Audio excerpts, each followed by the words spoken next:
Je suis avec Vincent Dorival, sapeur-pompier à la Brigade des sapeurs-pompiers de Paris. Vincent, merci, Merci. de nous donner un peu de ton temps aujourd'hui. C'est important parce que le sujet que nous allons aborder aujourd'hui, c'est la résilience. Tu as été gravement blessé en 2001, tu as perdu l'usage de tes jambes, tu as passé un temps entre la vie et la mort. Et j'aimerais que tu nous parles de ton expérience autour de deux questions. La première, c'est la période difficile que tu as traversée.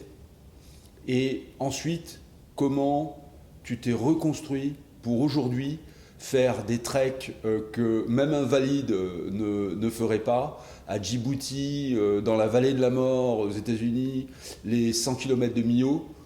Vincent, à toi. Alors je dirais que du moment où j'ai eu l'accident et le moment où j'ai décidé de me reprendre en main, il y a eu, il y a eu une seule période de 2 jours en fait. Euh, 2 jours où je me suis interrogé par rapport au cauchemar que je faisais pendant le coma. Euh, Parce qu'on entend tout et on perçoit beaucoup de choses qu'on apparente souvent à une atteinte à soi. Et donc, quand on commencerait réellement à se réveiller,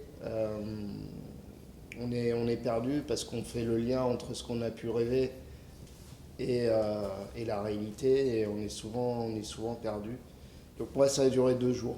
2 jours où je me suis interrogé à savoir ce que je faisais là, pourquoi. Donc je voulais tout savoir, je faisais répéter aux médecins en permanence. Et en fait, on m'a demandé d'être très patient. Et voilà, donc ça a duré 2 jours. J'ai été visité par un psychologue. Et au moment où j'ai décidé effectivement d'être patient, il s'est passé 2 jours après mes 11 jours de coma, où effectivement j'ai vraiment sombré. Et, euh, et l'idée en fait c'était de se dire que la blessure faisait partie intégrante de la vie du militaire en fait. Dès l'instant où on continue à vouloir servir, bien malgré l'état où on puisse être. Euh, voilà, à un moment T qui pour moi était au réveil de mon coma. Et donc, voilà, je me suis dit, après tout, je serai toujours militaire, ou en tout cas, toujours l'envie de garder cette mentalité. Bien malgré l'état physique dans lequel j'étais, et que l'idée était de continuer à servir. Et dès l'instant où je pourrais toujours continuer à servir, eh ben, il n'y avait pas de souci en fait. D'accord. Pour moi, il fallait que je garde mon statut, ma volonté, et peu importe que je sois sur un fauteuil ou pas d'ailleurs. Donc tu n'as pas traversé une longue période Non, de désespoir, de non, non, colère, ouais, ça a duré vraiment très très très peu de temps. rapidement. Ouais, ouais, ça a été. Pourtant, j'ai fait 2 ans à peu près d'hospitalisation. Mais dès que j'ai commencé à pouvoir réécrire, parce que j'ai réappris à écrire, j'ai réappris à parler, j'ai réappris à respirer, parce que mon diaphragme s'était complètement Affaibli. affaibli. C'est un muscle qui est très feignant à la base, et vu qu'il fallait progressivement que je me sépare du respirateur, parce que dans mon accident, je m'étais sectionné les bronches. Ce qui fait que j'étais assisté par une machine. Et je dirais que ça a été pour moi le plus dur, c'était de me sevrer de cette machine. D'accord. Parce qu'en permanence, on a l'impression d'étouffer. Non pas qu'on étouffe réellement, mais c'est le diaphragme qui, lui, fatigue, Oui. comme un muscle. De Oui. toute façon, c'est le muscle qui fait respirer. Oui. Et, euh, et donc voilà, ça a été pour moi la chose la plus difficile, même si ça n'a pas duré, voilà, ça a dû durer 2 semaines réellement d'efforts. Donc dès que j'ai réussi à me sevrer de cette machine, l'idée pour moi tout de suite c'était de reprendre en tout cas une activité cérébrale et de me replonger dans ce que je savais faire de mieux, c'était de servir. Et du coup, j'ai commencé à penser à l'après, à savoir comment je pouvais continuer à servir l'institution. Tu t'es projeté. Tout de suite. Et le sport, ça a été aussi un appui pour toi, parce que tu as fait de l'athlétisme. Avant, on en parlera de commencer les treks. Tu as commencé par de l'athlétisme, lancer de disque, lancer de poids. Et le sport a été pour toi un atout. Ouais, déjà. Tu l'étais déjà à la base. Oui, déjà. Et quelque part, c'est ce qui m'a aussi sauvé la vie, parce que j'avais un cœur qui était habitué à travailler et à souffrir, dans le bon sens du terme. Ce qui fait que, bien malgré les 8 arrêts cardiaques que j'ai pu faire, mon cœur a repris à chaque fois, parce que habitué à souffrir, j'ai pas eu de mal à récupérer des 8 arrêts cardiaques que j'ai pu faire. Il y a ça, il y a le fait que en éducation, on va vous demander de faire énormément d'efforts. Donc toujours pareil, pour moi l'effort sportif est un plaisir. Donc ça n'a jamais été une contrainte que de faire mes séances de rééducation. C'était du sport. Voilà, c'était du sport. Et puis de toute façon, c'est aussi un bien-être mental. En ayant des objectifs sportifs, absolument. Ça permet d'oublier un peu, ou carrément ne pas y penser, dans l'état physique où on peut être. Parce que préoccupé justement par l'objectif, on s'attarde à progresser et c'est ce qui compte finalement. Donc moi, je suis sorti de l'hôpital, j'étais pas du tout autonome, mais j'avais déjà des perspectives. Donc ça a duré 8 ans avant de pouvoir me lancer dans une discipline avec de la compétition. Et l'idée, c'était de porter le maillot France, en fait. Pour moi, c'était la continuité, toujours pareil, sur l'envie de servir le drapeau. Et donc porter l'équipe de France, c'était une priorité. Et pendant ces 8 ans, je t'interromps une seconde, tu sentais que tu progressais tous les jours? Oui, c'est ça. Ce qui me permet aussi de ne pas sombrer. Parce que je m'aperçois en fait que je progresse tous les jours. Alors je pars de rien. Moi j'ai qu'un bras de valide sur l'ensemble du corps. Et au départ j'avais les 2 bras qui étaient pas valides non plus. Donc j'ai toujours cette pente positive. De progression. Voilà. Alors aussi minime qu'elle puisse être. En tout cas, voilà, je sens que je progresse, que je gagne de l'autonomie. Et en fait, je surfe sur cette vague qui me permet un jour de me dire, tiens, ça y est, je vais peut-être pouvoir commencer à me projeter dans une discipline et à essayer de percer et d'aller assez loin. Donc j'intègre l'équipe de France de blessés militaires. Où je participe à la toute première compétition de blessés. Donc c'était avant ce qu'il existe aujourd'hui, les Invictus, les choses comme ça. Donc on part en délégation avec l'équipe de France d'athlétisme valide militaire. Et on part en Allemagne pour la toute première. Donc ça se passe super bien, on revient tous au moins avec une médaille. Et à côté de ça, donc, dans le côté civil où le niveau est plus dur, parce qu'effectivement ça représente plus de monde. Donc moi je suis classé dans les rankings mondiaux. J'ai un record de France au lancer de disque Et Oh. après, pour des raisons qui me sont propres, je décide de sortir du système fédéral, en fait, euh, pour me mettre dans des conditions encore plus difficiles, où l'échec ne peut, euh, ne peut que m'appartenir, en fait. C'est-à-dire que si je ne réussis pas, ça peut être que de ma faute. D'accord. Donc je décide de me mettre dans des treks un peu fous, voilà, avec des très très longues distances, Grosse chaleur, grosse chaleur. Djibouti, C'est la ça. vallée de la mort. Et là, en fait, je me retrouve dans ce que je sais faire finalement. Donc c'est ce qu'on nous demande dans les armées, ce dépassement de soi, cette dimension psychologique, cet enfermement. Alors c'est vrai que je prends énormément de plaisir à me mettre dans des conditions de souffrance qui me rappellent est-ce qu'on peut connaître à l'instruction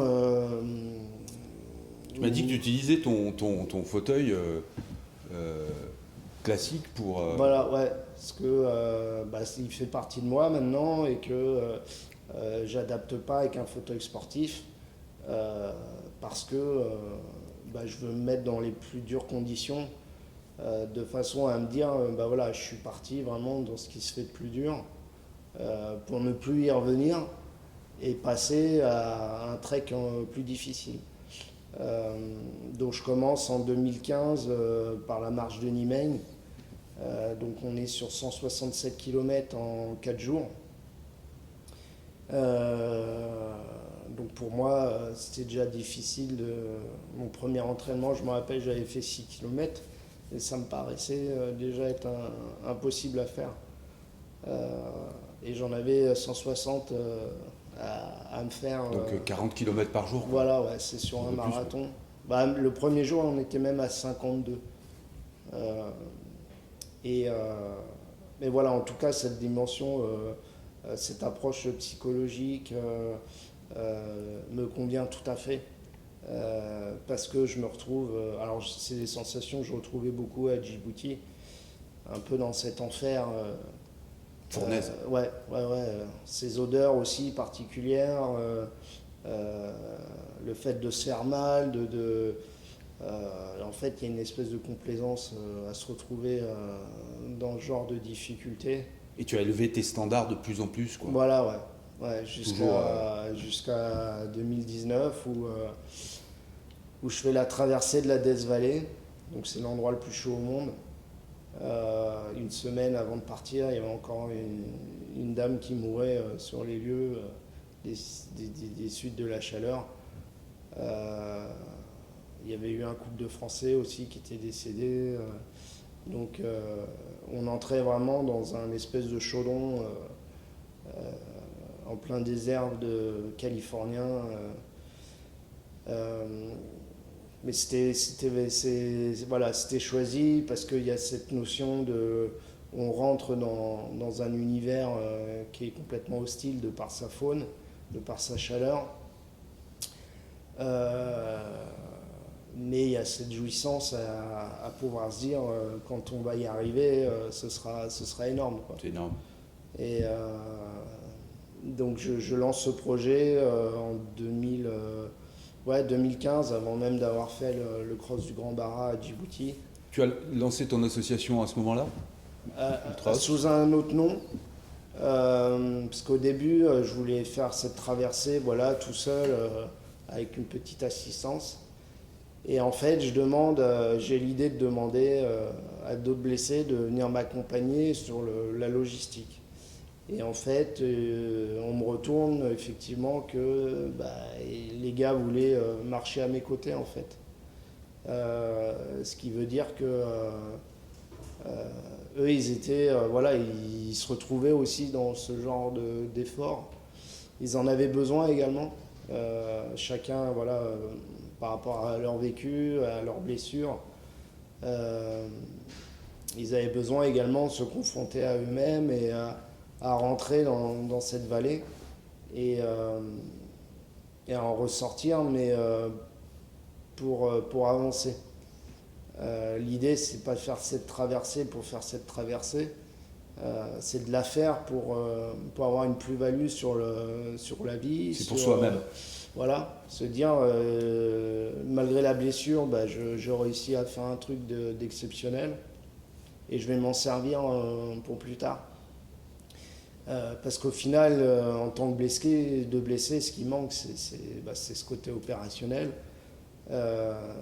C'est ce côté à vouloir continuer à servir, à retrouver cet esprit de cohésion, camaraderie, ce pourquoi on est rentré dans les armées finalement. Surtout, voilà, les gars qui sont venus sont pour la plupart issus des forces spéciales. Donc, et puis sinon, on a un légionnaire ancien du 2e REP. On a un infirmier qui avait beaucoup fait d'Afghan. Donc voilà, des gars qui vivent par la vibration. Et si on résume, un peu pour conclure,